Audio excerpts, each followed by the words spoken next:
Jersey Shore podcast. Today, we've got a packed show from breaking news to topics that will keep you informed. So please click the subscribe button to get notified of upcoming episodes. If you like what the Hammer talked about, then share the Jersey Shore podcast to others. Damon also looks forward to your comments during this episode. Tonight's Jersey Shore podcast starts now.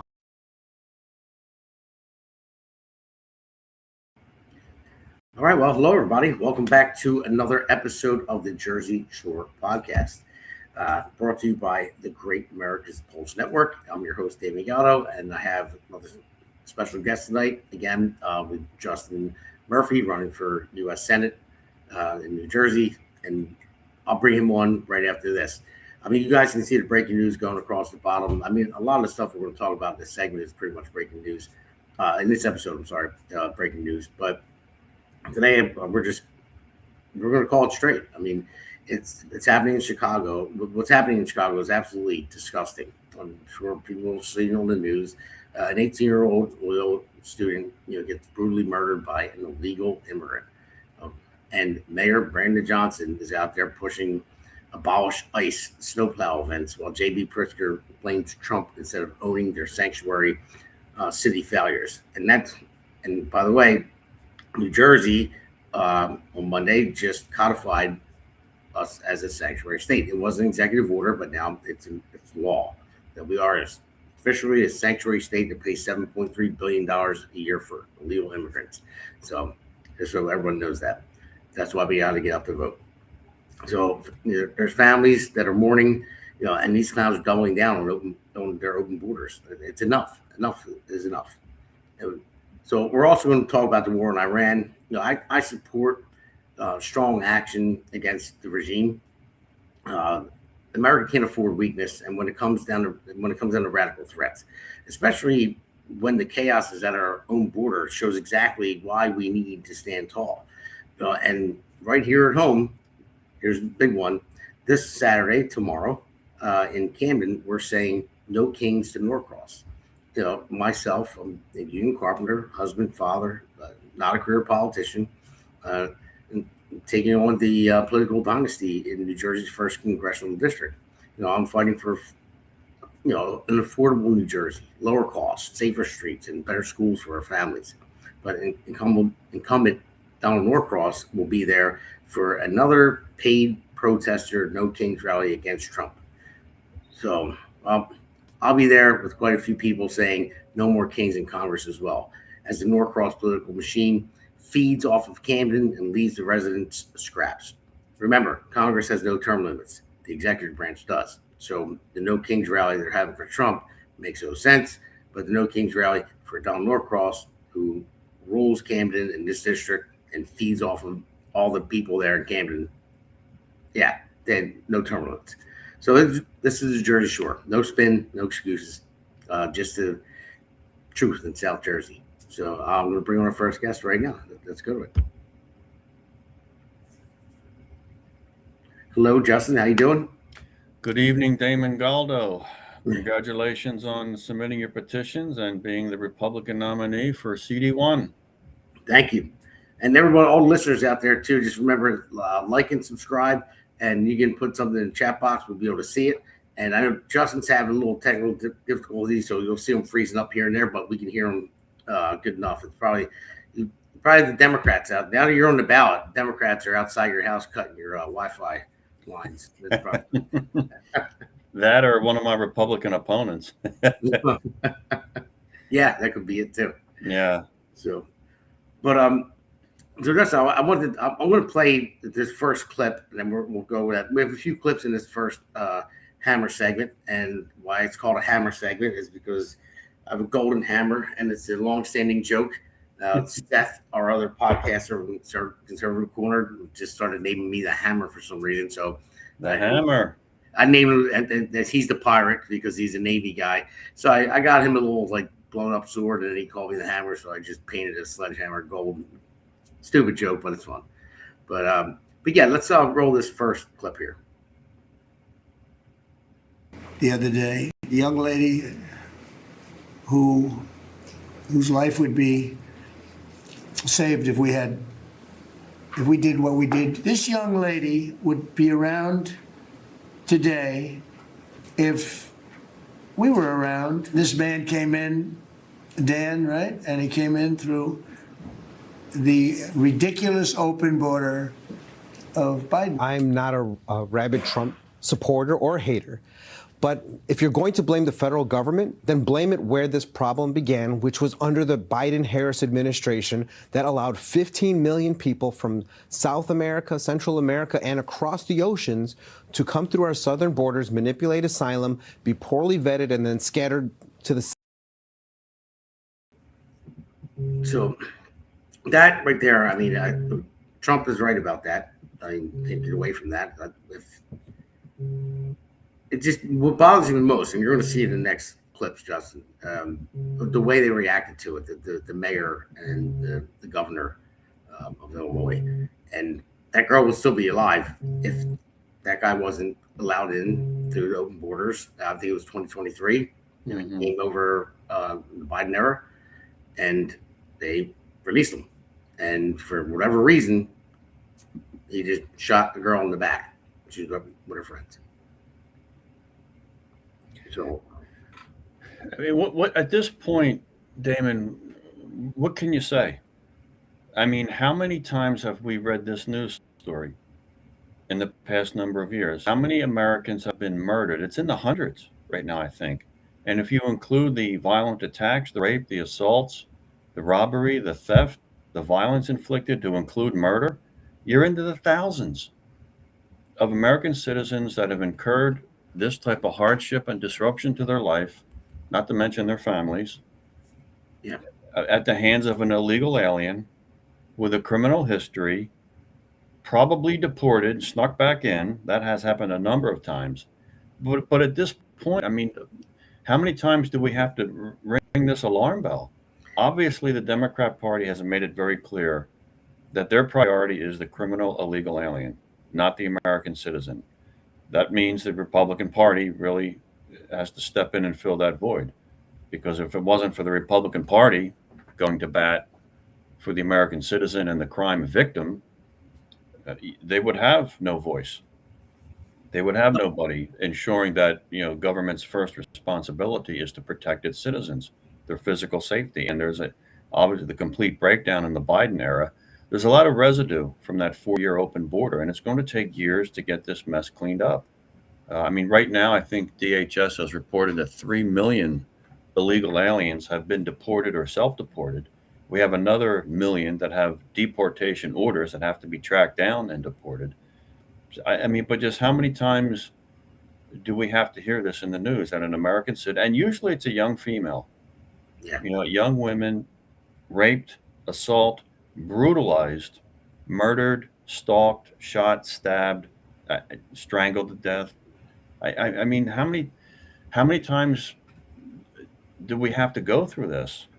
It's a rallying cry for the American people, but I mean, it has to manifest itself politically, where the American people look very clearly and say, the Democrat Party is the party of the criminal illegal alien. The Republican Party is the party of a secure border, legal immigration, citizenship, rule of law, and safe streets. And so those are the points that really have to be developed so that this issue, that's a tragedy after a tragic event, can manifest itself politically to a remedy. And that is, we cannot go back. First thing is we have to make sure that we win this November. We cannot go back to the days of an open border. We see what that's bringing us. But the Republican Party needs to be on offense, and I plan to be on offense. I know you do also, to make sure this is a very well-known issue and put the Democrats on notice and hold their feet to the fire. How do you defend this? How do you defend this? And it's indefensible. Well, how do we defend it is to get people out to vote. Get these, because it really pisses me off. These scumbags, I'm going to say, they need to get out of office. People need to get out there and vote. Yeah. And we really need to do that, because that is the way our system works. I mean, you can't just go and then remove them by hand. You have to go at the ballot box. That's the way it is. And we need people to care about these things and get out to vote. And I want to show you another clip here. And I mean, it's disgusting. Let's roll the next one. guess, take in all that you all have been waiting for. This moment is finally here. The snowplow with the most votes, most entries, abolish ICE. Thank you very much. Hold on, I want to get a chance to marvel myself. All right. Now, Justin, that was less than a week after that young girl was shot in the back of the head by an illegal immigrant, and he's still saying abolish ICE, and he was a marvel at his new ice remover snowplow. What is wrong with that man? Damon, first of all, would you have ever thought possible that the people of Chicago would elect a mayor worse than Lori Lightfoot? And they found a way to do it with this guy. But it's indicative. It does show you what that party has become. They have become a dysfunctional, detached from reality cesspool of hate, anger, bitterness. And they're aware of what these crime victims go through. They're aware this girl was shot. They're aware that one was stabbed. They're aware that one was raped. But they think it's worth it for multiculturalism and diversity. And they just think it's worth it. It's something we have to put up with as a country to get to whatever utopian they're trying to take us to. And for votes. For votes, it's the next generation of voters. It's to never, under any circumstance, find common ground with Donald Trump. That's absolutely illegal in the Democrat Party. That's something that the Democrat base will not permit a single elected Democrat to do. Find common ground with the Republicans and Donald Trump and work to get some things done. Now, John Fetterman is the only one that's been vocal enough and brave enough to do that. And what's going to happen to him. He'll have a primary challenge, maybe more than one opponent, and the next time he's up for election, which I think might be 28, but he'll have one. Just for trying to be a statesman and doing the right thing and doing the right thing for Pennsylvania, the state he represents, and the country. But this is what this party has become so broken down. The really fascinating thing is, as dysfunctional as Democrats are, as violent, militant, hate-filled, Trump derangement syndrome, I mean, as nuts as they have become, off the rail train wreck, and they are, you have to wonder, how are they even viable as a political party in this country? They should be banished to the wind. I mean, it's kind of insane. It's not like when you hear this, it's like, oh, that's the fringe of the Democrat Party. No, that's the rank and file base of the Democrat Party, which is now getting elected officials from the Democrat Party to echo all these points. That's why you have the Rashida Tlaibs, the Ilhan Omars, the Presleys, the Jasmine Crockett's. I mean, this is how they're getting elected, AOCs. And it's amazing when you watch the deterioration of that party. Now, it really has to manifest itself politically, where they start losing elections en masse to put a stop to it. Either they'll wither away on the vine, which I hope they do, or they would be able to change direction, move to the center a little bit, and be a little more reasonable. But as of right now, that party's been hijacked by a bunch of deranged lunatics. And which is why they have, and I say this often when I speak, nationally, the Democrat Party has hemorrhaged millions of voters have left that party, and they should. It's no longer the party of the blue-collar worker or FDR, blue-collar Depression-era World War II Democrat. They're no longer the party of JFK. I mean, they're not. They've just moved so far left, and there doesn't seem to be an end to it. They just keep pushing further and further left. And until they're met with some resistance at the ballot box, America can expect them to continue to poison our culture and our political system with lawfare and violence. No, you're right about that. And I would say, I call them Reagan Democrats, common sense. So, but Democrats, yeah. Yeah, it's a party itself. I mean, that is going too far left. The ones that are elected, and the one thing is, when I get a chance to talk to, I would say, a normal Democrat, because I used to be one back in the day, and they'll have the conversation with you, you see that you have a lot in common. Like, it's like, okay, yeah, so we're kind of on the same page. They don't believe in the men playing women's sports. They don't believe in transing kids. They don't believe in all that crazy far left stuff. Now, there's people that are far right too. I don't like the far right either. I want to start a common sense party. I mean, at this point, it's like, yeah. I mean, it's just like, come on, I don't know where we're going in this world, and I don't understand how people still vote for them. I don't. I mean, one of the things you have to look at is, and I say this is how Mikey got elected. This is how Mamdani in New York. What's getting these people elected, Damon, more than anything, is not an acceptance. It's not an acceptance by a broad number of Americans. Thankfully, it's apathy. Yeah. We've got more people sitting home than voting in just about every election in this country, except a few governor's races and a presidential race where you get a little bit over 50%. We have more people sitting home than voting, and that's a dangerous thing for a constitutional republic, or representative government, representative constitutional republic, and we cannot survive, in my opinion, or function the way we should, at least optimally, if we are not increasing our turnout. I mean, look, what's going to happen to November? About a third of the voter will come out. About 2/3 of the voters this November will be sitting home. What's going to happen the June 2nd Republican primary? In all likelihood, well over 1 million registered Republicans will be sitting home, not voting. This is how these people are getting elected. Yeah. This is how these people are getting elected, and it's kind of scary because at some point, yeah, you've run before, you work hard, you do your advertising, you knock on the door. I mean, what do you have to do to get people to be receptive? And sometimes there's no answer. They're just not. The voter is just not receptive. They're sick of all politicians, both parties, and unfortunately, that's one of the things we have to fight through. But it's really it's concerning because the turnouts are so low.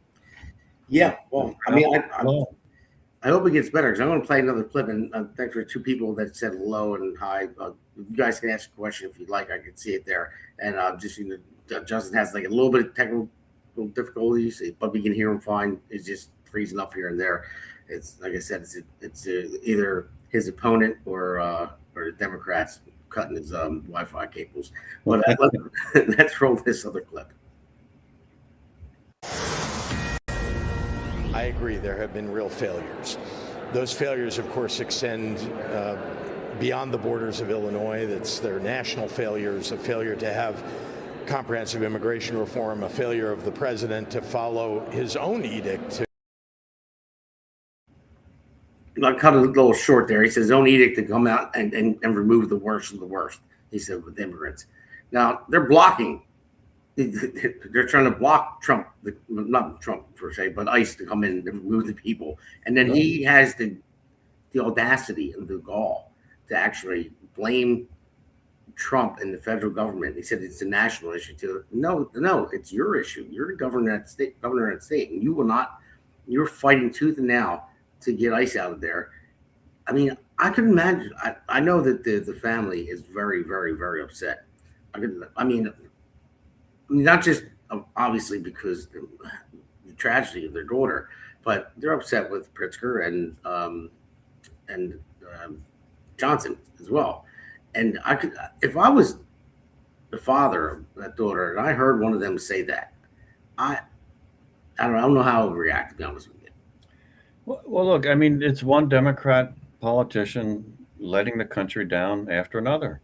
I mean, if Governor Pritzker was serious, and he's not, about reducing crime and dealing with the immigration problem where he could do it at the state level, there's Section 287G of the INA, the Immigration Nationality Act, okay, where local and state law enforcement can basically be deputized to enforce federal immigration law working with the federal government. But what does one Democrat governor do after another? They forbid their law enforcement and their law enforcement institutions and resources from working with the federal government to deal with the immigration problem, to deal with deportation, with gathering up people with immigration deportation orders already signed. They go out of their way to obstruct it. They go out of their way to vilify, and then to beat this drum in the public airwaves that ICE agents are Nazis and the Gestapo and the Trump administration is executing American people on the street.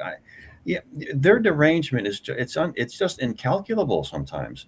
They're that dysfunctional, that hateful. Like, what is so wrong with your life that you've become so hateful, either to Donald Trump or the country or Republicans? But Governor Pritzker, if he was serious, he has opportunity to work with the federal government, not against it. He has opportunity to facilitate law enforcement and immigration enforcement. He clearly won't take it. He won't exercise his powers. He won't do it. He'll continue to do what every Democrat is now required to do. Don't ever attempt to find common ground with Donald Trump or the Republicans, or you will pay an existential political price. It could be the end of your political career, period. And so that's where they're stuck. That's where they're stuck on stupid, stuck in that rut of hate and myopia and incivility and intolerance, because you cannot, as a Democrat, say that you want to find common ground with Donald Trump, or that, hey, or maybe our policies of sanctuary state and sanctuary city are attracting the wrong people to our state. And it is. They're attracting criminals. Of course. Why wouldn't they want to come? It's a sanctuary state. Of course. They're of course. I mean, if Mr. Pritzker went to a podium and said, we're no longer a sanctuary state, we will be working with the federal government to track down illegal aliens that are criminals, and we will have them deported. Does that attract or disincentivize people to come to the state? It disincentivizes illegal aliens to go to his cities and state. Yeah. But they know this, but they're also they box themselves into a corner. They cannot appear to be moderate, or they cannot appear to be on the side of rule of law. They cannot appear to support law enforcement. They cannot appear to work with the Trump administration on any matter, let alone immigration enforcement. And this is what we're stuck with. These communities are at risk. The quality of life, it drops through the floor. It's in the gutter. People are not safe, and these innocent lives. And it's mostly young women. So I'm waiting for Code Pink any minute now to jump into the debate. It's mostly young women. I'm waiting for the feminists to. Yeah, they should. Where are they? Where are they? Yeah, Where are they? I don't know, but I just see this Kevin just put something up there. Said, I guess meant you back Trump, just asking before I decide to stay or move on.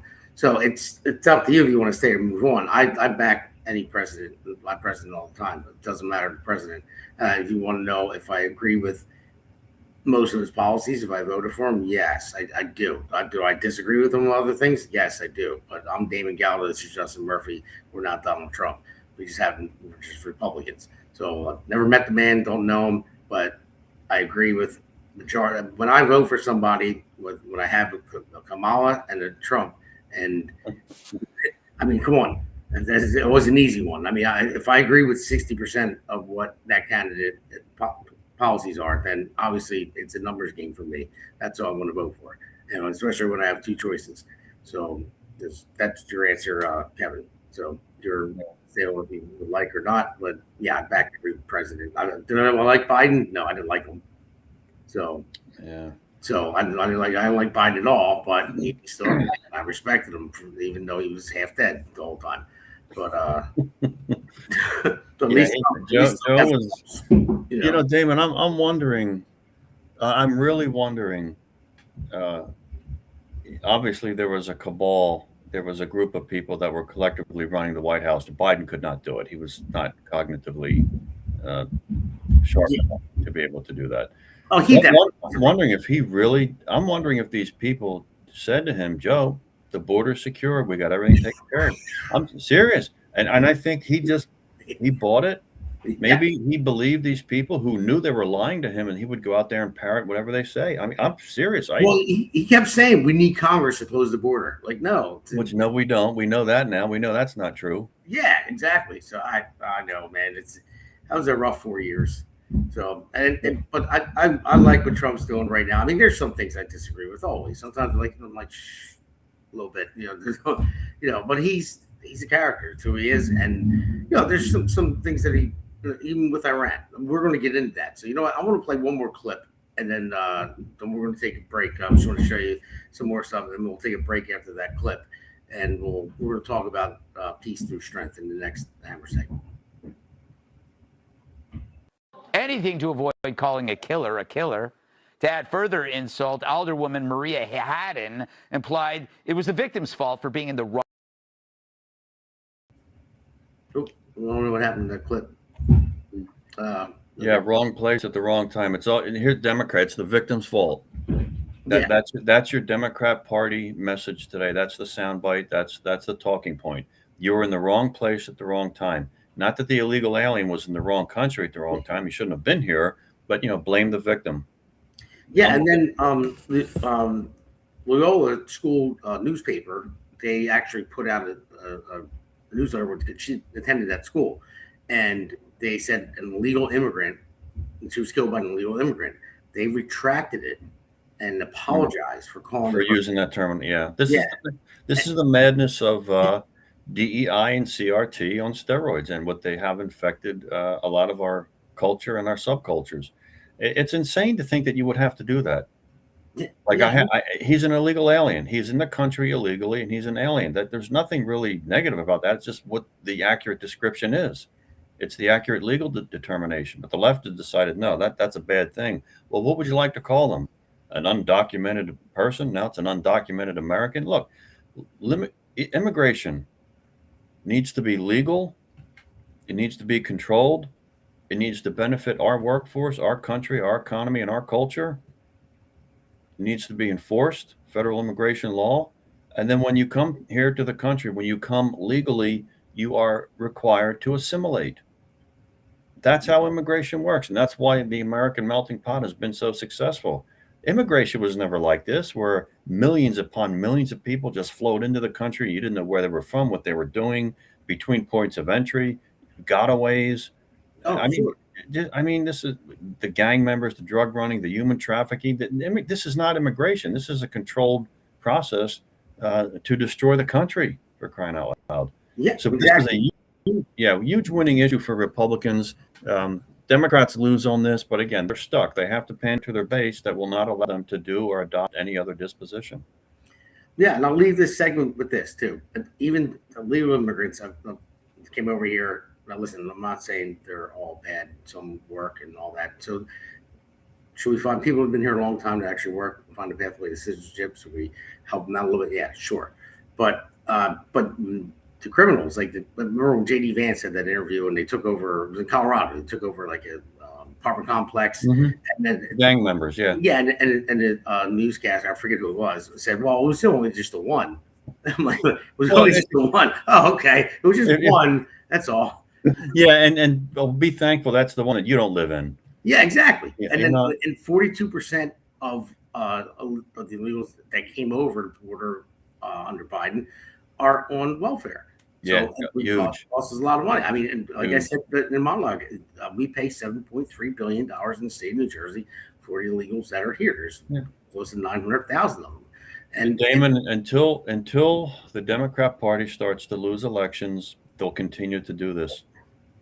Yeah, I know. It's just, it doesn't make sense to me. And I have nothing against anybody wanting to immigrate to this country at all, just so everybody knows. It's just when you have a wide open border like Biden had, and you had somebody shoot somebody, a kid in the back of the head just by walking by. And one of the commentators said they got cut off, but she said maybe they startled her, the illegal immigrant, when she was walking by. Yeah. Oh, they startled him. Okay, so it was okay for them to shoot her in the back of the head. Okay. Well, what's he doing with a gun in the first place? I thought these sanctuary states and sanctuary cities are gun-free zones.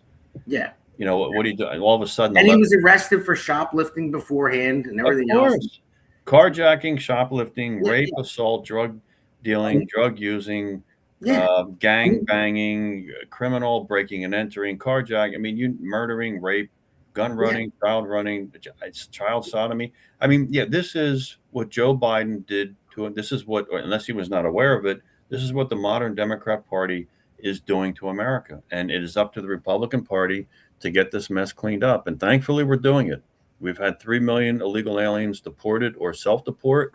Donald Trump is rounding up the worst of the worst, and with good, thank God. Can you imagine if he was not elected in 2024?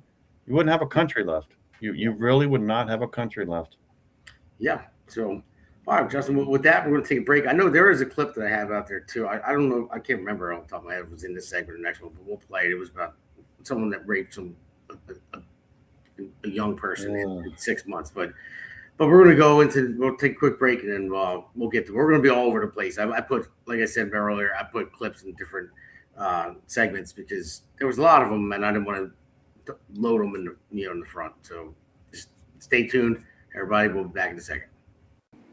Hey, it's great to be on with you. This is a great podcast. It's a lot of fun, and it's informative, and it's real information. It's none of the frills and none of the nonsense that you hear on the legacy media. Just telling the story of what's happening right now. It's what I do with my newsletter that I get out to anybody who wants to see it. It's what you're doing with this podcast. America needs to know what the real deal is, and you're the real deal. Well, that was very nice from Jeff Van Drew. It was a great interview. Jeff he actually gave me like a 32-minute interview. I wasn't expecting that, but he's a great guy. He's District 2 in New Jersey. And so I like that little plug he gave me. It was nice. Sure. It was great. It was a great interview, man. He's a regular guy down to earth. Like, he'll talk to anybody. So, Donald Norcross he screens every question before his town halls, and you have to put in your name, your address, your email address, your question. Yeah. No, Democrats will continue they'll never change course until they face a political consequence. And when they act a certain way and they're reelected, why change? Why change? They don't see a need, and they have to start losing elections, which is the issue of apathy. We need more people to turn out. So in this segment, peace through strength, I always like that terminology. So I have my Reagan speech on the wall here, my man cave. Reagan was one of my favorite presidents. But we'll get to talking about Iran and all that stuff and see what's going on there. But I have a clip to play. Like I said, it's kind of out of sequence a little bit. I just threw it in there. But check this clip out. Let's roll this one. Okay. A man is facing an attempted murder charge after he allegedly tried to push someone in front of an oncoming light rail train. This happened at the Northgate station last Thursday. Prosecutors say the victim was waiting for the light rail when Eliseo Melendez walked up behind him and then tried to push him in front of the train as it was coming into the station. These are still photos of the incident. Melendez has a history of mental illness and spent almost a year at Western State. He ran off but was later arrested. But of course, they did history of mental illness. Why is he out walking the streets? Exactly. And there's another one. I don't know. I forget if we went over this with our great producer. Illegal alien. Yeah. And how did he get here? I know. How did he arrive? And there's another one. I don't know if our producer got it. I forget, but I think we have it. I would actually like to try to run it in this one before we get to talk about Iran. It was a transgender illegal alien that sentence is 6 months in jail for raping a minor. And I don't know if we have that clip. If we do, throw it now. If not, then Cole Suarez, a transgender illegal migrant, has pleaded guilty to stalking and raping a 14-year-old boy. It's part of a slap-on-the-wrist plea deal that will carry just a 6-month sentence, except it doesn't even do that. Suarez will get time served and be released after the official sentencing next month, unless, of course, federal immigration agents are there to slap the cuffs on again and deport the Colombian national. Suarez admitted to following the victim into the bathroom of a convenience store in New York City's East Harlem neighborhood, where he was then assaulted. When the boy left, he flagged down witnesses who alerted the police. Now, as it turns out, at the time of the incident, Suarez, who was 30 years old, was wanted in both New Jersey and Massachusetts and had an ICE detainer order. New York's sanctuary policies helped. Another thing. How many times do we have to hear this? Yeah, I mean, how many times? I mean, you run the risk now, Damon. This is happening so often that people become desensitized to it. Unfortunately, I mean, it's like it shocks your conscience, but it's so repetitive now. ICE detainer ignored, illegal immigrant, criminal alien, history of violence, inflicting a horrendous crime on an American citizen, this time a child, and he's not going to get any time in jail. I think hopefully ICE will be there to kick him the hell out of the country, which is what should happen. You would hope so. And the thing is, too, a lot of people say, oh, well, American citizens commit way more crimes than illegal aliens. Well, no shit. Well, there's more people. I add more. Yeah, there's more people, yeah. So, but there shouldn't be one crime by an illegal that isn't here legally, shouldn't be here to commit that crime, to rape that woman, to kill that person, to whatever it may be. It's just like that one right there, like fits the far left bill 100%. Illegal transgender rapist let out of jail, I mean, that's like the far left stands for that. I don't. It's really. I don't know what it takes at this point. I mean, hopefully, if we can get this calmed down after a few more years of the Trump administration, we can get enough law enforcement, we get enough deportation. Hopefully, we'll have enough, maybe stretch of a thought, but maybe some jurisdictions, the state, county, and municipal level will actually start to enforce law, or at least honor ICE detainers and get some of these people out of the country. Look, we're not going and rounding up anybody right now, but violent criminals. No one should object to that. No one. No one should object to removing these violent criminals from the country. No one should object to that. But the Democrat Party as a whole seems to be doing that. I see somebody that Jim Myers said 40% of Americans are registered independent, and that's fine. That's great. I don't care. We have 200,000 registered independents in my district here, District 1. They're more than registered Republicans, and that's fine. I mean, if I was, I would put myself closer to independent. Like I'm in the middle. I'm not far right. I'm not far left. I'm again common sense. Like this stuff does not make sense. I used to be a Democrat and Republican because the far left went too far. And like again, I don't agree with the far right either. Like real far right, but it says you're going to find out in the midterm, buddy. High gas price, high food price, war in the Middle East, asking for $200 billion of our tax money. Rhino conservatives no longer exist. I hope they don't. I hope Rhino conservatives don't exist anymore. I really hope so. So whoever you are, yeah. So I'm not a Rhino conservative. I don't know what the hell you're talking about, but yeah, have at it. I put your comment up there. So this podcast is for everybody. You can say what you want, but yeah, I will find out in the midterms. Hopefully, people wake the hell up. And so no, it's Damon, like I said, just like what has to happen to spark. I mean, something happens this atrocious and horrendous to a child, you would be shocked. Yeah, well, I guarantee who's commenting here doesn't have any kids. Yeah, probably. And the high level of apathy. But Damon, you would be shocked at the number of people that are really not aware of this issue. Like I could say, hey, there was 100 Americans killed by violent illegal immigrants, and look at you like you're crazy. They're that disengaged. They don't watch the news. They're not involved. They don't care. They don't want to hear. You would be surprised at the number of people are not fully aware of how much of a serious problem this is. They're just not aware. It doesn't affect them. They don't care. But the number is staggeringly high. And the person that last comment, high gas prices. Gasoline was $5 a gallon under Joe Biden. It's now under $3 under Donald Trump. I mean, did he complain when Biden had it over $5 a gallon? I didn't hear any complaints from the left. There's selective outrage, again, off the charts. So, yeah, I know. It is insane. It's too expensive. I even went to Norcross's town hall, and I said to him, I said, New Jersey's like a prison. I said, because you tax people out of their houses. I mean, that's why I can't believe they elected Mandani in New York. That was the dumbest freaking thing ever. So they're going to learn the hard way. But I said, New Jersey feels like a prison because you tax people out of their houses. The gas tax just goes up automatically now. That's thanks to Steve Sweeney. Mm-hmm. It doesn't even matter if they need it. The tolls go up automatically now too, but just set clock when they go up. So the people can't afford to live here. Then they're going to say, you know what? I want to leave.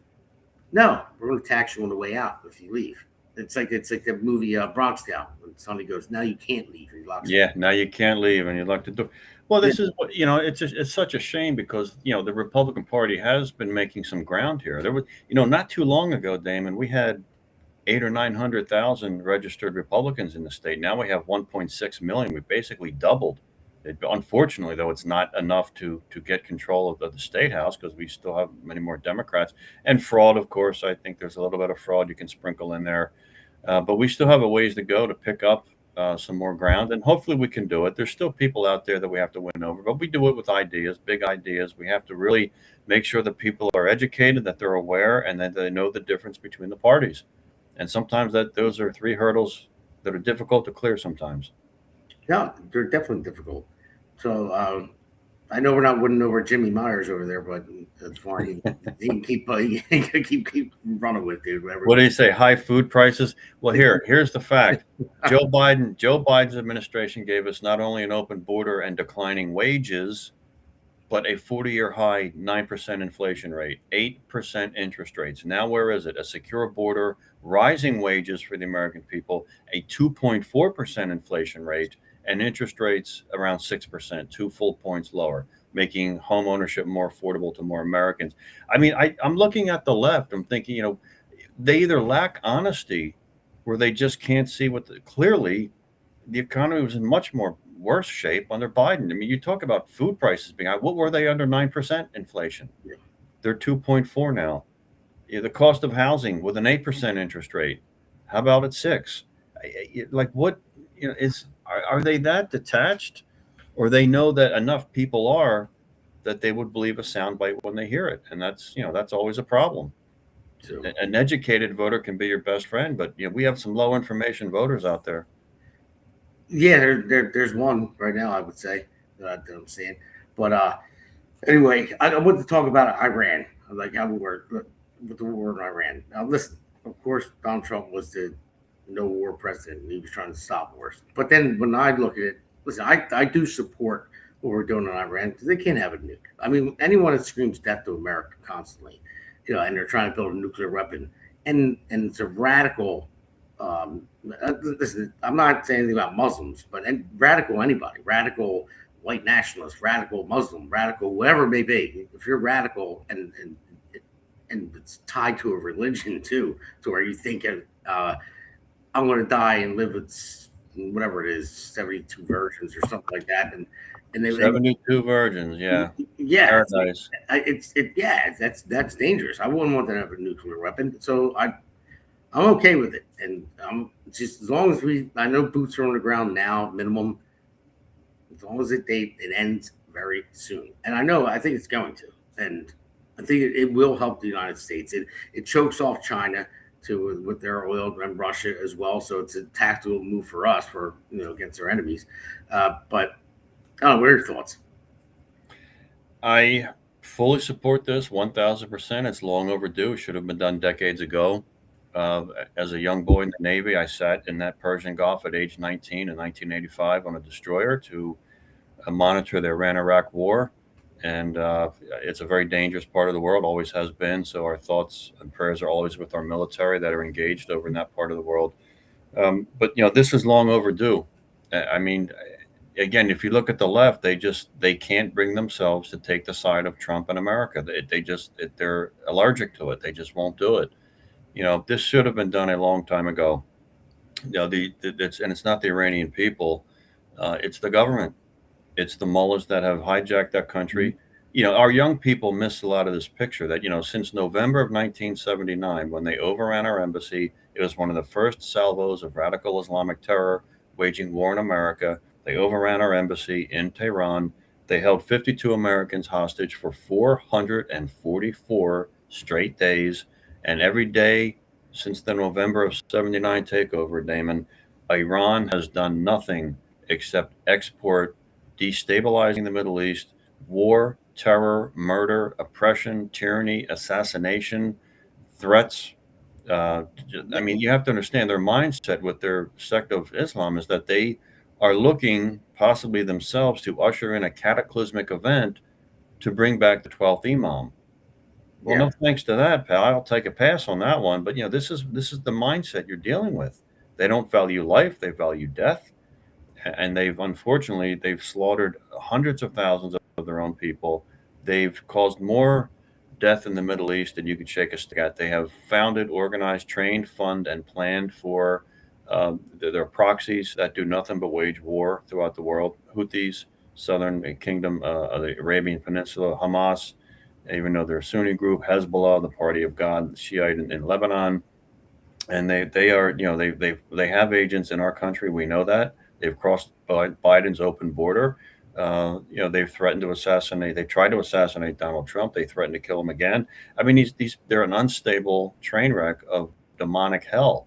And for anyone to not see that they need to be removed from power, They cannot stay. They're too close to obtaining a nuclear weapon. If they get a nuclear weapon, they will use it. Whether they have a delivery system that's sophisticated like an ICBM, or they can tip a Shahab missile. They can tip a Shahab missile with nuclear weapon. They could float it they could launch it off a seagoing vessel that's around 200 foot in length. They could float it off that ship off the coast of North America. They could launch the nuclear tipped Shahab 3 missile. That thing detonates 300 miles over the North American continent, and there's your electromagnetic pulse attack that would literally collapse Western civilization. These people will use a nuclear weapon if they get it, or they can use a dirty bomb through a proxy. I mean, to me, they got too close, to be honest with you. It should have been done decades ago. They have contributed nothing to civilization and nothing to this world except hate, anger, war, oppression, tyranny, murder, assassination, and terrorism.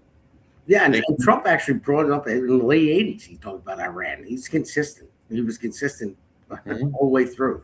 And I don't know, maybe another president had the guts to do it, but I think it needed to be done. And I keep looking at this Myers guy. He's making me laugh.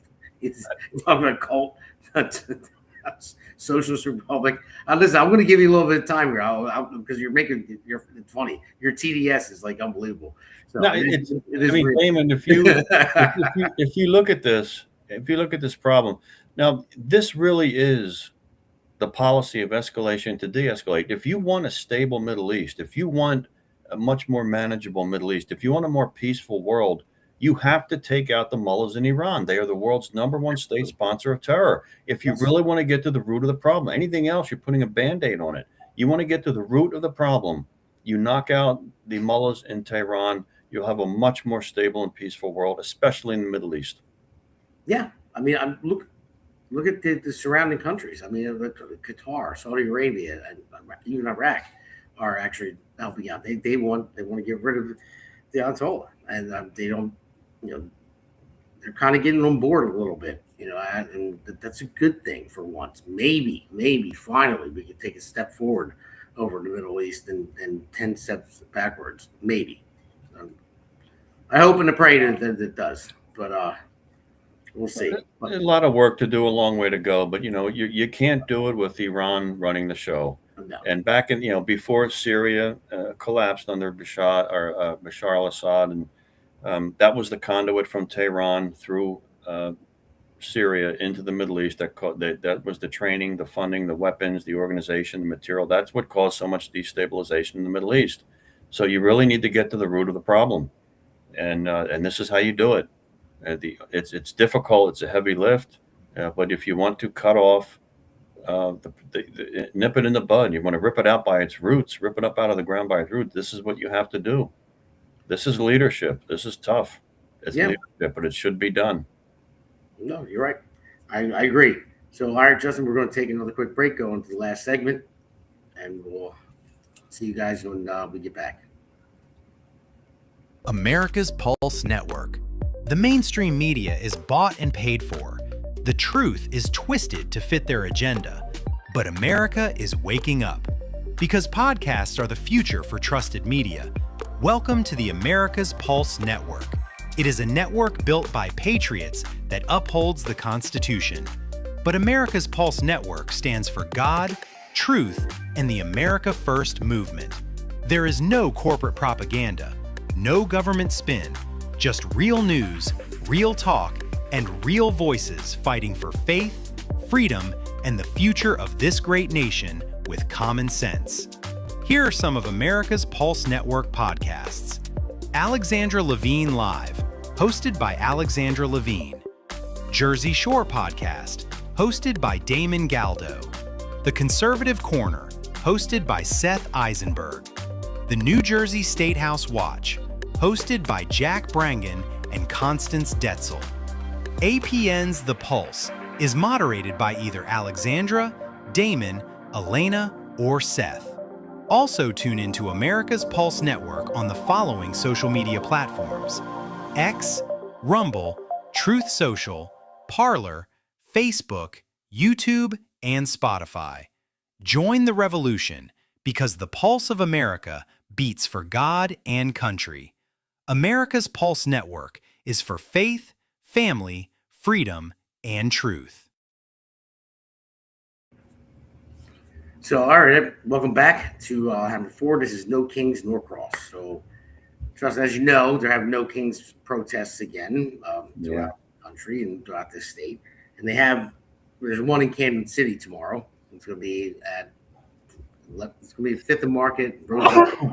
I'll show everyone the flyer at the end. There's a little different song ending I'm going to have at the, after this podcast, so stay tuned for that. But it'll be 5th and Market, Roosevelt Park, and Don Norcross is going to be there with the paid protesters. Now, I'm going to tell you how I know they're paid. It is ran by Cooper River Indivisible. Now, I would just say Cooper Hospital, Norcross's brother George is he's a chairman of that board there, and I went to it was a Tesla protest back in March. Our producer and I, Damon, it's the man behind the curtain there. We went to interview people because they were disrupting all kinds of stuff. I just want to know, hey, why are you here? Why are you disrupting, dealerships? So I pulled over and I parked, and then I saw these buses pulling up, and people were the first person off was somebody with like a high vis, like a vest on, just like this, like a very bright yellow, like the construction workers. And all the people get off the bus. They get off all the bus. They have a leader for every bus team, and they start walking up to the dealership. And I just happened to mingle in with the crowd. And when I did, they were handing out literature and stuff like that, saying, telling people what to do as far as call Trump a fascist, Elon Musk a fascist, and all that. And then I found that they had a voucher. And the voucher said, Tesla protester, make sure you go to Cooper River Indivisible, pick up your $250 check. So that's what it was for. Mm-hmm. So, yeah, so they're paid to go there. They're paid. Look, we know this now. Money coming from Soros and Neville Singham. The left, this is a planned, organized, funded, trained. Chinese call it social disintegration. They're in on it too. Yes, they are. And this is they're trying to destroy the country. They're fomenting violence, and this is under the guise of activism. I just posted on this the other day, Damon, from a Fox News digital investigation that really traces all this money back to the same culprits and suspects. This is an organized, trained, planned effort to really try to culturally destabilize America. Yeah, I hear you there. So, so they're funded tomorrow, so they're going to be there all day, and I'm going to go there, and we're going to have it like an that kind of protest, for No Kings Norcross protest. That's what it's going to be, because, like I said before in the monologue, there's no term limits in Congress. So Norcross has been in Congress since 2014. He's been in multiple offices since 2010. And so he's been there for a while. Now, you're going to protest No Kings Donald Norcross. Donald Trump. But he gets termed out in 3 years. And he's not going to be a king. It's stupid. It's silly. It doesn't make any sense. So I don't know. Hopefully people show up tomorrow. So I'm asking people to show up and come there. I'm going to go there and got some good stuff that for Mr. Norcross that's going to be there, my opponent. Well, you hope so. I mean, the people that go in support of you are the obvious are not paid. Different. Oh no. I got to beg them, just like begging Republicans to come out to vote. It's tough. There's being engaged, civics as a matter of civics, Damon. It's hard. People need to be motivated for it. They need to have time to do it, the energy for it, the focus, the consistency. That it's tough to continually, fight back. And this is something the left is planning on. That people are just tired and become worn down, and then just stay on the sidelines and be quiet. And this is where we just have to equal and then exceed their intensity. The left is very, I said this before, like going back to the governor's race last year when people asked me what I thought if Jack Ciattarelli had a chance to win. And I said, I will tell you this, the Democrat Party has attached a real sense of urgency to these midterm elections and to last year's government because they did so poorly in November of 24. And their sense of urgency is that they hate Donald Trump. That's their message. But it's a motivator for their base. It doesn't really get them independent and undeclared voters, unaffiliated. They don't need them in New Jersey because they have enough registered Democrats. If they just get their base out, it's very difficult for us to win. But they attach a real sense of urgency with this, where not only do they need to stop Donald Trump, but they see it as an opportunity to potentially impeach him yet again for a third time and obstruct his administration, which is what they will do. Now, hopefully, come November, that will not happen. But time will tell. It always does. Yeah, I know. The main thing is getting the message out there. That's why we do this podcast. Why we have the network. The mainstream media doesn't do the job. But no, if anything, they parrot them. I mean, the coverage of this girl shot in Chicago is really, if you look at ABC, CBS, NBC, it's a matter of seconds, minutes, if not seconds. They just pay no attention to the story because it clashes with their narrative. It builds, it reinforces what Donald Trump has been saying, that we have a problem in this country with violent, illegal immigrants running around, inflicting pain and horror and misery on American citizens, and it needs to be dealt with. And they in no way, shape, or form will ever support that. So they ignore it, which is why I said to you earlier, you would be shocked at the number of people that were really not even aware that the border was a crisis last year. Not even aware. And it's unbelievable. I mean, how many New Jerseyans were not even aware that their assembly representatives were up for election last November? How many New Jerseyans could tell you who their assembly representatives are? It's a staggering level of and degree of apathy that is very dangerous. Yeah. We need high rates of participation. One good thing is I know a lot of the schools now are going to start bringing civics back. I just read that recently, which is great, to teach the kids that so they know actually what it entails and how important it is actually. Because a lot of the younger people than generation growing up, I'll be honest, me myself, I'm 44 now. When I was in my 20s, I couldn't name and anybody. I could name the president. That was about it. And the mayor of Philadelphia. Well, look, how many times have you watched any number of podcasters or even like Jesse Walters in Walters World? You go talk to people on the street and they're just, I mean, it's kind of funny the answers they give you, but then you realize, wait a minute, they're an adult. They're functioning in our constitutional republic. Why don't they know our country's history? Why can't they tell you who won the Civil War? Why can't they tell you who was in World War II? It's like, and they're just clueless. I was like, wait a minute, you should have learned this in high school, and it's not that difficult to retain. But they're not even being taught it, or something's going haywire. I mean, it's insanity, really. We can't have that people to that degree detached and dysfunctional.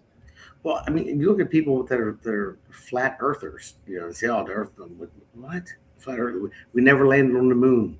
I mean, it's like, yeah, the moon landing was fake. and even though I use social media to put this podcast out there, I think social media is a detriment to a lot of young people because we just had a major court case, civil litigation, where a jury found Facebook or Meta and I think maybe Instagram or Google liable for some addiction issues. And look, I'm all for that. I'm not a fan of social media. I don't like computers. Here, when you call and text me, Damon, here's my antique 4G flip phone. Okay, that I don't even like this. It does. Social media could be a very beneficial tool. You can learn a lot from it. You can learn an enormous amount. You can really open up your world, but it can also be addictive and destructive and cause an enormous amount of consternation. I mean, people today, they get the mouse click, they buy what they see or hear on TikTok. They never question, they never think critically, they never analyze anything.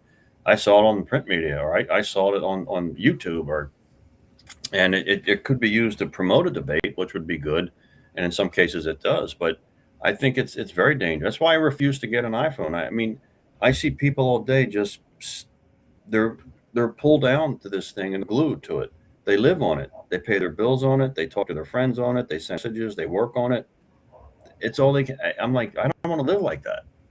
I do not. I refuse to live my life like that. Well, that part I'm okay with. If I can pay my bill from the phone, that's great. If I can message somebody from the phone, that's great. If send a picture to somebody, it's great. All that good stuff. But and I work off of it too. Like I'll even use my smartphone for Procore, which is Procore is what we use in construction. It has all the drawings on it. So I mean, it's a little small in drawing, but if I'm out in the field, I can just pull it up and I'm look at the door number 110 or whatever hardware it gets and stuff like that. So it is good in that aspect. But I think young kids, I think it's brain rot because it doesn't, they don't get to go outside and touch grass that much. Right. No, it does. It creates that dopamine. That's exactly, it's a dopamine hit, and it's triggered that way, just like that lawsuit that you said. It's that dopamine hit they get, and it's wired that way for, like, even when you're scrolling down and you hear the clicks, you don't even know what you're going to see, but it's just the sound. It's a triggered dopamine hit that makes you feel good. Like, what am I going to see next? What am I going to see next? And it does. I mean, I think it creates and facilitates this shortening of people's attention span, the instant gratification. Where they don't have patience for anything. Everything has to be a mouse click now. Donald Trump was elected. 2 days later, okay, well, why is inflation still higher? Look, sometimes things take time. I mean, not to make excuses, but life just doesn't work that way sometimes. But people are so used to the instantaneous communication, the mouse click. The photos, everything, Instagram, Threads, X, you name it, and this is how people live their lives today. And it's really like the young people. I mean, why are they so obese in many cases? Young people really unhealthy. This is one reason. Yeah, this is one reason. Oh, you're right about that. I mean, whatever happened to the term Rome wasn't built in a day. They just want that instant gratification, and this is a big deal with the younger generation, even people my age. I'm in my 40s, 44 years old. A lot of people are so used to it. And I'll be honest with you, me, myself, if I were to leave my phone at home, I have before, and I'm like lost for the day. I'm like, but I get a million phone calls from work, and then my wife can't call me, and then, I can't get a text, or whatever it may be. But it is a tool. It's a great tool. And I would say that we're used to it enough to where we do need it to function in certain aspects of life with jobs and everything else. But I think they should, no more lawsuits or whatever, because even though I'll go this way first. I think they should have a ban, just like they have for like buying cigarettes or alcohol, whatever. 18 years old, not allowed on social media, so you're 18. But how do you enforce that? I mean, you can't. It'll be so tough. They'll make it on fake. But it's more on the parent. The parent needs to do that. Like my children, are 12 and 7, and they're not on social media at all. Now my daughter has a phone, but she has it because she walks to school. It's right down the street, and I have Life 360, so it tracks her. It lets me know when she gets to school, when she's back. No, it's more for safety stuff, and then she does friends and stuff like that. But Damon, I think about when I grew up as a kid, I could walk the streets till it was dark, or I could run around the woods here, and my mother had no idea where I was, and I would come home basically at a decent hour, and I think back about it like, wow. But I see it today. We've got so many issues with children and abduction and trafficking. You can't live like that now, unfortunately. Yeah, I know. There's just too much going on. I have cameras outside my house and everything else. We had threats before, especially when trying to get in the public eye too, as well. And it worries me about the kids. But I talk to them a lot and go over it. But it's all about parenting. So so that's why they don't have a social media account or anything like that. My son wants to be a YouTuber. I'm like, wants to be a what? A YouTuber.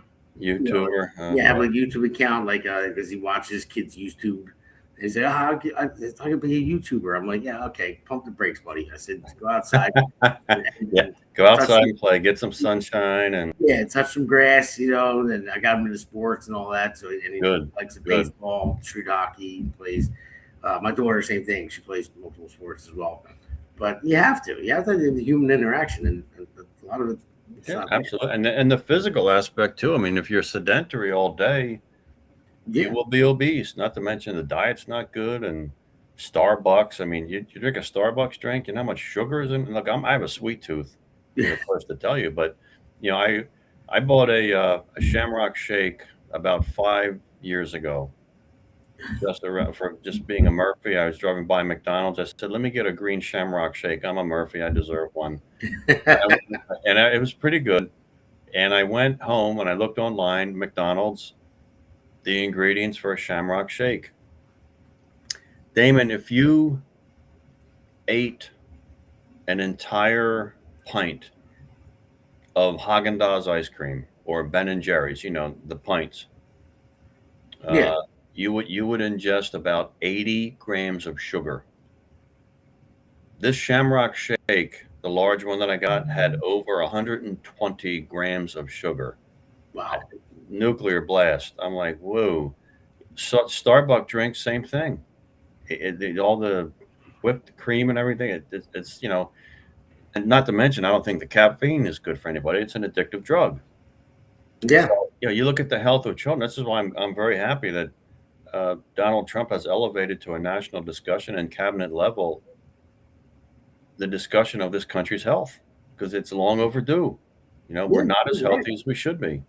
Our food supply is junked up, and our kids are not healthy. There's a large number of kids coming out of high school that do not qualify for military service because they're in such bad shape physically. Yeah, you're right about that. Bad. So, I see that Joan in 1972. I believe that's Seth. He says hammer. So yeah, there goes Seth. There it is for you. But yeah. So anyway, just because we got to wrap it up here. So we're going to go into segment 4 in just a minute, and that's just going to be a quick segment to go over a few things. We're going to do Patriot and Loser of the Week.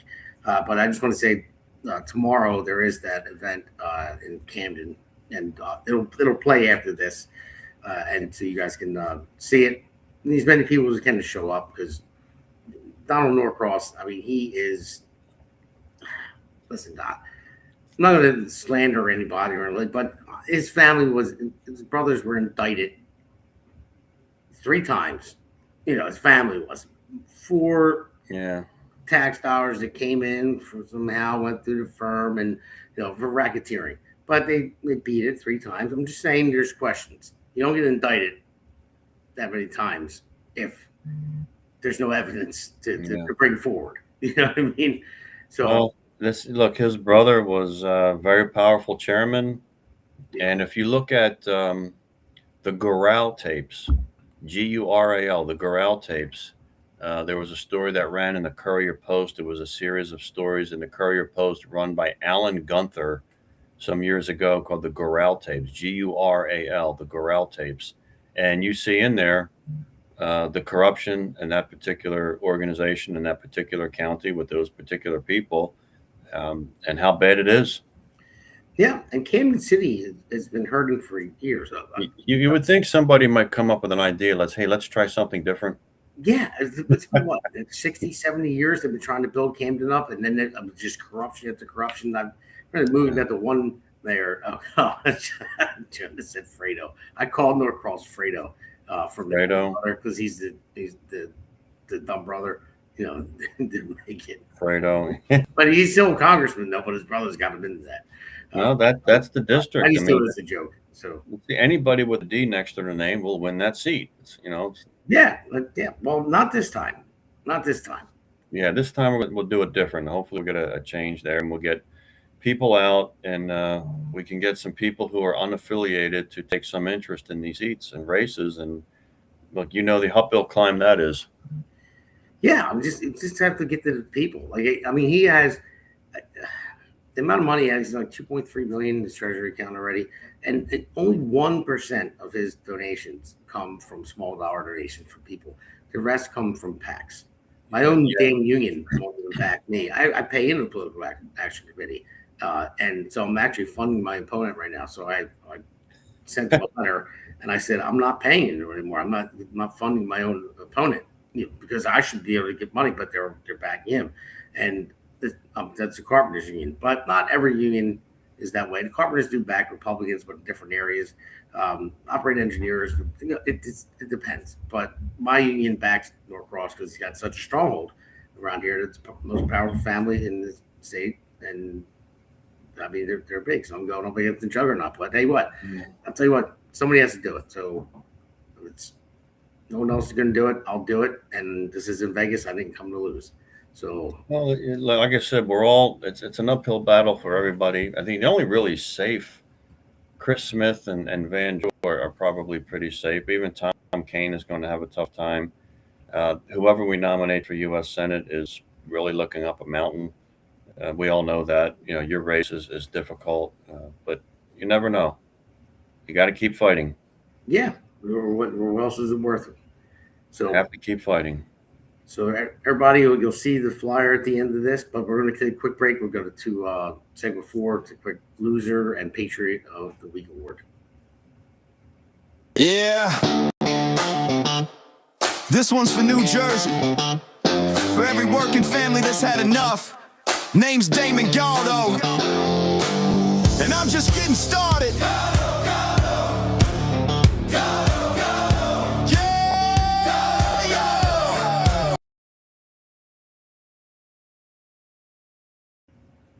All right, everybody, welcome back to quick segment 4, well, Hammer 4, because that's watching, so I got to call it Hammer. He's the one that named me that. But anyway, so we're going to go into, we'll start with the Patriot of the Week award. Let's roll that. The Jersey Shore podcast presents this week's Patriot Award. It goes to Alicia Neal Lewak.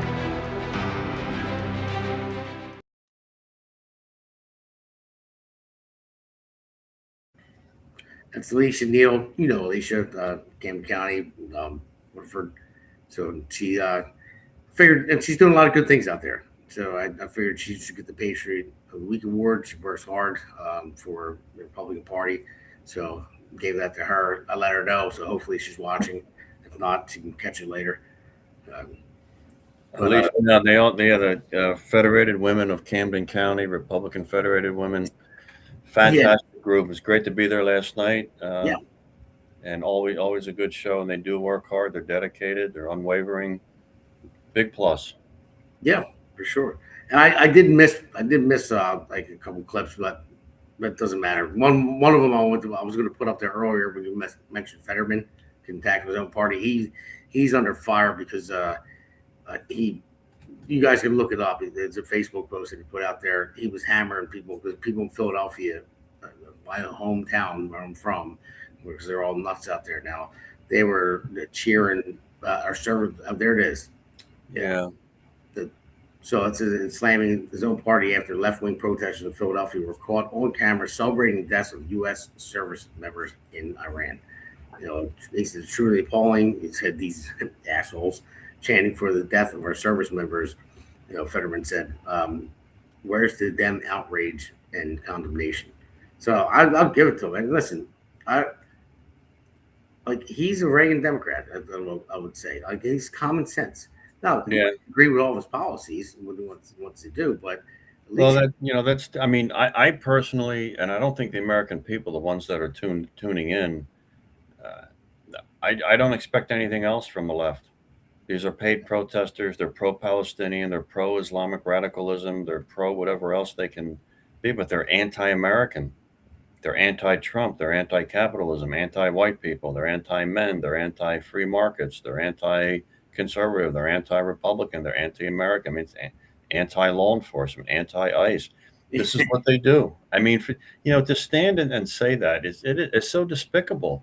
And this is what the Republican Party really needs to step up and point this out and say, this is the America the left wants you to live in. This is what you need to be in a voting booth this November and this June 2nd. And we just have to keep pushing until we can get the breakthrough where we get an increase in turnout. But we've got to start connecting this. Like the RNC should be running ads in major media markets across the country with things like this and saying, this is your contemporary Democrat Party calling and cheering and celebrating the death of American servicemen.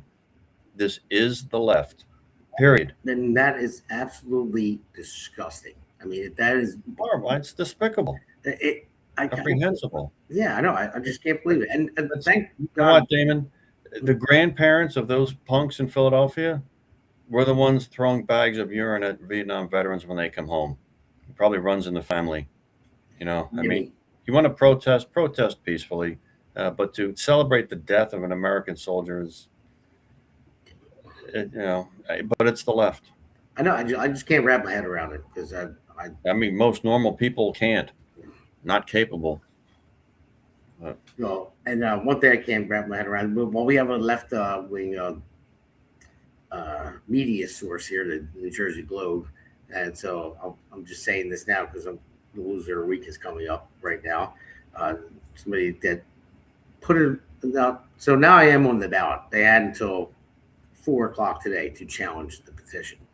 So, but on one of their podcasts, and then followed up with an article saying that Norcross is going to challenge my petition, and I'll be removed from being on the ballot when I had more than enough signatures. But did he challenge you? No. Okay. No. So, but because I even if he did, I would have heard now. By now, I would have because I talked to them. They called me about the slogans for the counties, and I just asked a question about the challenges after I saw the article and saw their podcast, the Globe, and they said no one challenged you. They said, well, you'll know by 5:00. We'll contact you, and no, we did. So guess what? I'm still on the ballot. So right. This to the loser of the week, New Jersey Globe. Oh.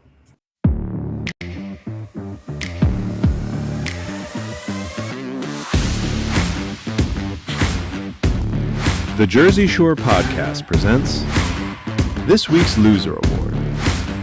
It goes to Joey Fox. Losers! Losers! Losers! Losers! Losers! Oh, shut up!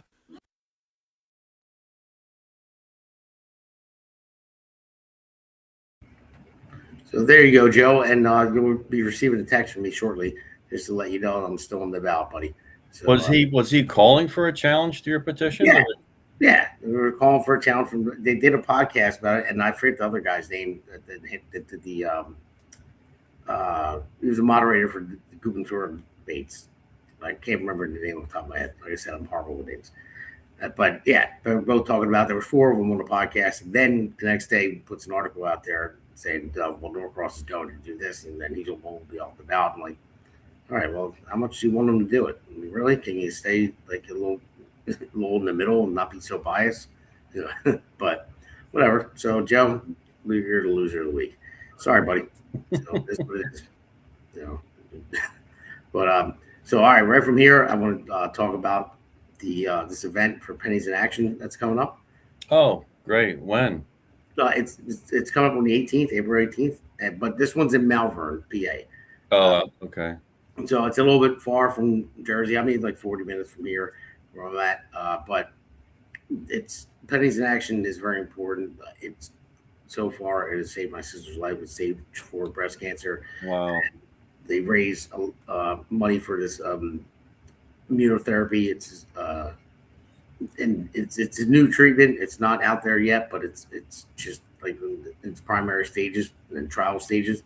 But it has been working. They've been curing stage 4 cancer, which was never curable before, and it seemed to be working for my sister. And thank God, I can't blessing. Good to know. Steve DiOrio, thank you, Steve, for introducing me to that. So anybody who wants to donate to that or go to the event, this one's in Malvern, but the there's another one again, like a few months later, in Vineland, New Jersey as well. But anything you guys can do to donate towards that, I will pick that over donating towards my campaign. I do need you to donate towards my campaign, but I will if you want to do that first, I'll take that, no problem, because it's saving people's lives. So now we're going to go into the candidates real quick. So I wonder who this one's going to be. Oh, whoa! So you want, hope he wins. You want to talk? You want to talk about this guy and tell people where they can find you? Well, we're running for U.S. Senate on June 2nd. Republican Party will nominate someone to run against Cory Booker. I hope that's me, the nominee. We're going to bring a lot of conservative principles, inspire people to vote for us, and stop letting Democrats define us. We'll be on offense very optimistically. We had a good first year under Donald Trump. We're going to have a great year this year, and we will espouse and expound what has been good about the Trump administration and where we're taking all the right steps to protect the country and make sure that the American citizens are secure and that we have parental rights at our forefront, medical freedom, economic security, economic opportunity. You can find me, look at my Senate pledge, Jersey Justin, number 4, Senate.org, Jersey Justin for Senate.org. We hope to see you there. You can check out my Senate pledge. And if you are inclined, we'd love to have you volunteer and help us put together neighborhood coffee, make a small donation, get us a couple books of stamps. We'll keep mail going out. However you can help us. Look us up on our website. So, all right. Well, who's this guy? Oh man, even better. Damon. Is that the Ben Franklin Bridge that you built? Yeah, I didn't build that one. I wasn't alive yet. I think that was built in the Depression, 1930s, I think. Yeah, I don't even know when it was. I've never even looked it up. I know it's a long time ago. But it's a Philadelphia fixture. Yes, it is. We need to get Damon elected. Damon, I always say this, and a new generation of Americans serving in Washington. We keep sending the same recycled career politicians back. It never works for us. No, you're absolutely right about that. So that's me, guys. At votedamongaldo.com. Like I said, if you can click on that donate button, we go in there. My opponent already has $2.3 million in his treasury account. I have like $2.3. A little bit more than that, but not that, but close to it. So, but anyway, if you go to the website, and also I just linked an apparel to my website as well. So it'll take you to. You won't leave the website, but it'll take you to Printify, and I have shirts and hoodies and I'll have hats in there soon. And basically everything that you buy from there, I'll get like 10% towards my campaign. So whatever the cost of it is, 10% goes towards my campaign. So, and plus, you look good in wearing the Built by Working Hands T-shirt or hoodie, and Damon Galdo for Congress. But thank you all for listening, and people are watching. So let's go to the next one. All right, that's Van Drew. Everyone loves Van Drew. I don't know anybody that says anything bad about him. He's a great congressman. He's the most down-to-earth person I ever met. So he'll talk to anybody. That's what's great about him. And his policies are awesome, and he'll go the extra mile. So that's Jeff there. You can look him up. He's awesome. So we go to the next one. Jason Cullen, he's the man. Jason, I talked to him a lot. He's been on the podcast a couple times. He's running the 3, and so I like Jason a lot. He has some opponents, and some of his opponents I do like too, but I'm friendly with. But I've been working with Jason for a while, and I think he's the best candidate. So go with Jason is awesome. I can't wait till he's on the next time. You mentioned Chris Smith earlier too. There's Chris Smith there. So I haven't spoken to him personally, but you go on the platform to see what he's about and all that stuff. So next one. Hillary Herzig. We were just talked her up in Trenton. She's awesome, and she's a fighter. I like her a lot. So that's Hillary. She's running in 6. So the next one. And then you talked about Tom King Jr. as well. They say we might have a little bit of a tough run, but I think he's going to get by it. So, but Tom is a good guy. I don't know him personally. I've met him once, but go on the platform and see what he's about, and you'll understand. So next one, Tiffany Burst. We talked to her as well on that Zoom call. She's awesome. She's fighting hard. So Tiffany, you go on her platform, look at everyone that comes up on here. Just go to their platform. Like, take your time to go to their website, and everything's on there. You'll see what they're about, see what they stand for. Yeah, she's running up in the 9th up in North Jersey, I guess, right? Yeah, she did 9. 9th district. Mm-hmm. And then we have next one here. We have Carmen Bucco. Again, I don't know him personally, but I seen his platform and what he's about. I like him, so I'm putting him up here. Then we have Joe Hathaway. He's running it. I think it's the special election in April. April 16th, I think it is. Yeah. This is for the seat that Mikey Sherrill vacated to take over the governor's mansion. Mm-hmm. So I hope we can steal this seat. I hope that we can. Yeah, I hope so too. So everybody, that's an important seat, especially it's going to be in April. This election, District 11, he gets that. That might pave the way for some more Republicans to get elected. So, and then we have Greg Millay here. Greg's a great guy, love him to death. So he's probably on a Zoom call right now because I've seen a couple texts go by asking why I'm not on it. I guess they don't realize I'm on the podcast. But now Greg's a good guy. He's running the 12. He's got a hard race too. Sure. Yeah, the 12. And Greg, don't worry. I gave Joey Fox the loser of the week if you watch this because I know he was trashing you as well. Yeah. So, but all right. Well, Chuck, thank you very much. We got a different song. Usually played a different. The one song went away out, but I made up a different one just for tomorrow's event. So hopefully everyone comes out to that. As many people as possible. Remember, 11 a.m. to 4 p.m. 5th and Market in Camden, Roosevelt Park. We're doing a counter protest to the Trump No Kings protest, and we're gonna say No Norcross King protest. That's basically what it's going to be. So we got a lot of stuff set up. I just hope people show up. That's the thing. I know there's going to be plenty of people there, but I want a lot. I want a lot of people to show up. That's what we need, because he's going to be there. The news media is going to be there. Mainstream media. Our podcast is going to be there. Jersey Shore Podcast, America's Pulse Network, our great producer, man behind the curtain. He's going to be there with his camera. So we're trying to get as many people out there to come, and let's do it. I mean, we have to do something. We have to get out there. We have to be active. It's a Saturday. Hopefully not a lot of people have work, but this is important. It's important to take back, our state and get these long-term Democrat incumbents out and get common sense people in.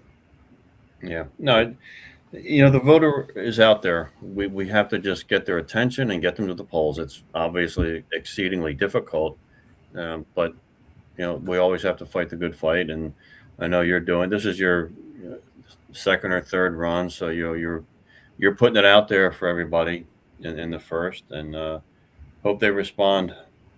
I hope they respond positively. I hope so.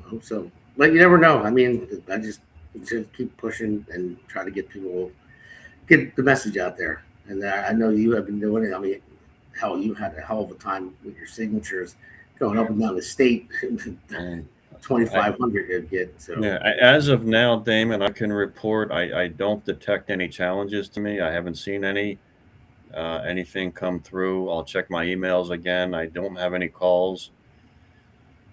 So that's I think we're okay. I'll feel better Sunday or Monday morning, but everything seems okay. I don't detect any challenges to my petitions, so as of yet. You would have heard by now from what I was told. So yeah, I think so.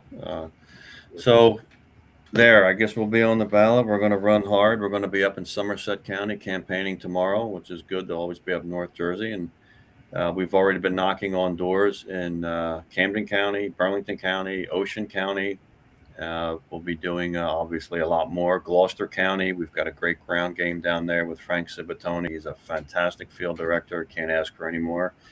And so we'll give it the best shove that we got. It's a competitive primary, so we'll see what happens. Yeah, and then just want to put it out there. The flyer, I don't have the flyer yet, but Ann was putting together at Long Branch. So you probably know about already. May 2nd.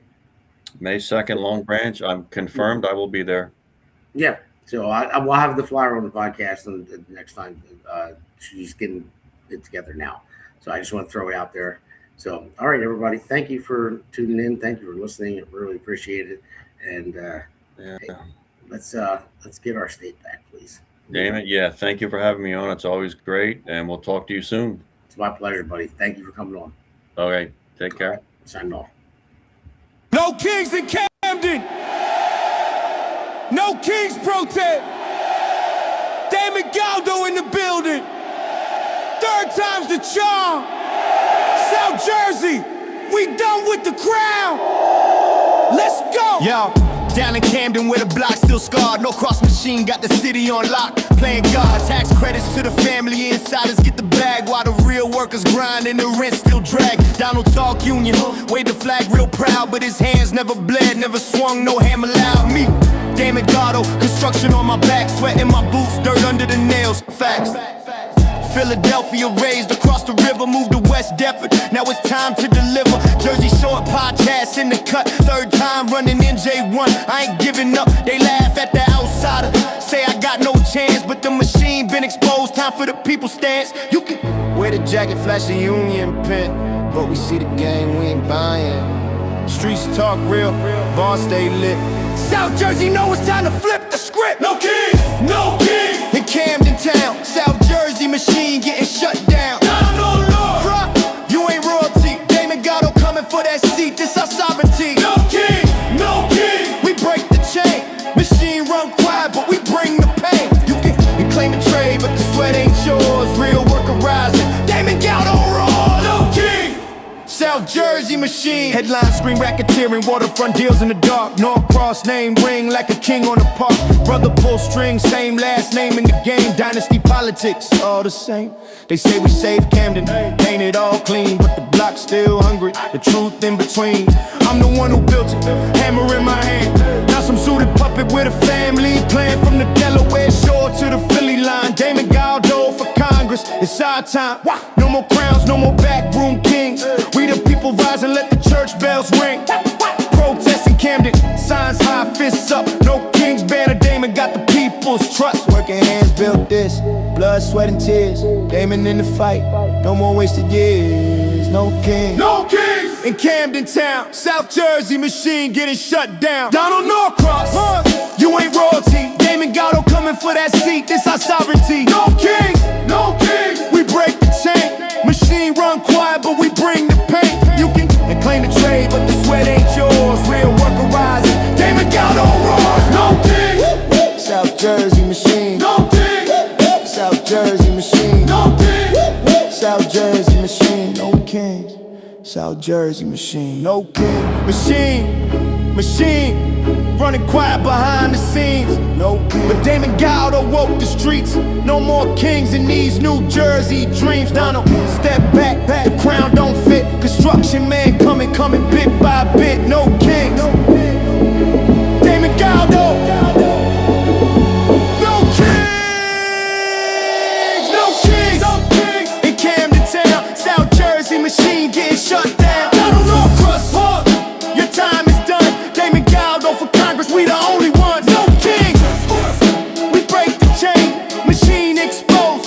Feel the flame. You can wear the jacket, claim the name, but the real sweat built this and Damon reclaim. No king. South Jersey machine. No king. South Jersey machine. No king. South Jersey machine. Damon. No kings. No kings. No kings. No kings. No kings. No kings. No kings. No kings. Damon Galdo, we the voice now. Protest strong. South Jersey, stand up.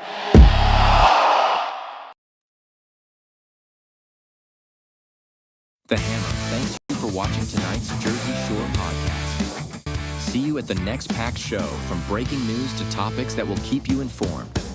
So please click the subscribe button to get notified of upcoming episodes. If you like what the Hammer talked about, then share the Jersey Shore podcast to others. Damon also looks forward to seeing you on the next episode.